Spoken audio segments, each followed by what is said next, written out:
We're very unique in the microelectronics marketplace. Having learned from and been inspired by the open source software community, which is now creating opportunities for Sun everywhere across the world, we have taken a very, very bold step. We've taken our core designs for our microelectronics and delivered them into the marketplace. Sun is the first and probably only microprocessor vendor that open source its state-of-the-art, industry-leading multi-core, multi-threaded processor to the industry. With the detailed technology disclosure, it attracted a lot of developers to using their own resources with their motivation to help drive the Spark ecosystem into market segments that Sun is not in. There are all kinds of a variety of appliances. There are things like load balancers, reverse proxy servers, spam filters, intrusion detection systems, boxes like that. All of those serve some singular purpose. And so in every one of these cases, there's a need for processing and special purpose kinds of processing inside, whether it's pattern matching, or it's encryption, or it's a high-speed network interface to connect with something else. All of those things represent opportunities for CMT.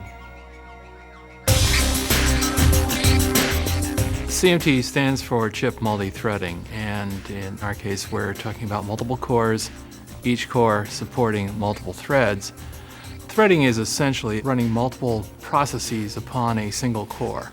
What makes UltraSpark T2 unique, it is a server on a chip, so all the immediate functions required for a server are on one single piece of die. And the key functions inside, of course, are 8 cores, 64 threads. Each core has a floating point unit for a total of 8 floating point units. Each core has a cryptographic unit, so 8 total cryptographic units. The total aggregate throughput for encrypt-decrypt functions are extremely high. We couple those cores to the level 2 cache, the memory hierarchy, through a full crossbar.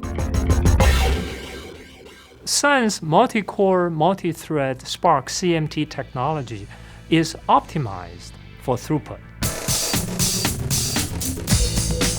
The network system industry is in the throughput business. In addition, with today's intelligent network systems, it needs to do more than just move packets. It has to do, for example, deep packet inspection. It has to provide different quality of services to different packets. And it also has to enable secure data transfer through encryption, decryption as affordable as possible. We're going to win by inventing things the other guys don't have, and by doing so in a way that really conveys the faith and integrity of being an open platform provider that's committed to innovation and committed to competition in the long run.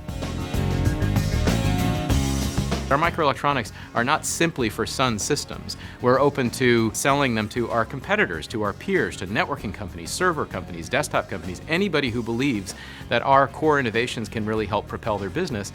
For us to get after the broadest market possible, we've got to reduce all the barriers to having people interact with our core designs and innovations. Open source is a core part of that, and as we've seen with, again, adoption among universities and students across the world, we're just beginning to get into that flow. We're the only microelectronics company in the whole world that actually understands how to do this, and from where I sit, that creates some really outstanding, compelling opportunities.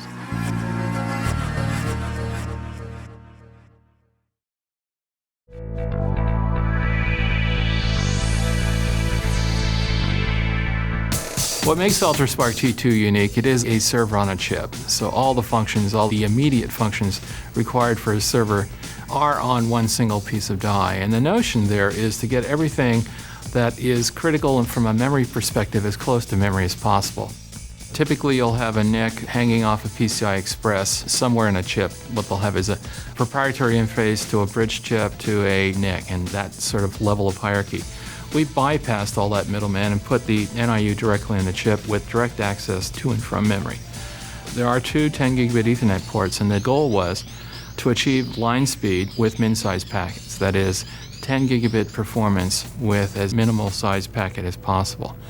In order to do that, we've added multiple DMA channels, 16 on the receive side, 16 on the transmit side. And this allows us to sort of avoid head-of-line blocking with a single DMA channel and spread that workload across all of the cores. So all the packet processing itself is nicely distributed across all of the cores inside the chip. Security is becoming more and more important throughout our entire customer base, not just for, let's say, the edge when you have a secure connection and running SSL to and from your bank, but within data centers themselves. We're now offering a chip that can enable zero-cost encryption, full encryption between servers and server tiers within the data center itself. And we do that with a co-processing element, repeated 8 times, 1 for each core. The crypto coprocessor has things like AES, DES, triple DES, RC4, those bulk encryption. That's repeated 8 times, so these are accelerators that allow us to achieve line speed that is matching the 10 gigabit Ethernet speed for each of those encrypt functions.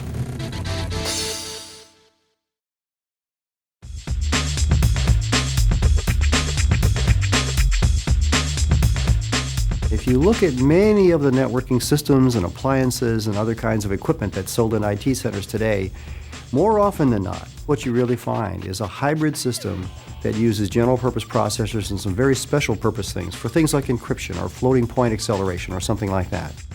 So what you see in UltraSpark T2 is not just the latest in terms of a processor. As we all know, the history of electronics is integration. More and more functionality is integrated onto silicon than has been in the past, and that will continue for the future. When I talked about encryption, I talked about floating point, I talked about the 10 gigabit dual port NIU that's available on the chip, and in the future there'll be more of these kinds of things. That's really where the industry is going. The UltraSpark T2 makes the designer's job simple. You save board space, you save the power consumption of those extra parts, you save the cost of those extra parts, and what's really important to most designers is you save time to market, because that's not a part of the schematic the designer has to worry about anymore. He doesn't have to design it, he doesn't have to implement it, and he doesn't have to test it in manufacturing. And so lots of savings come from an integrated part like UltraSpark T2.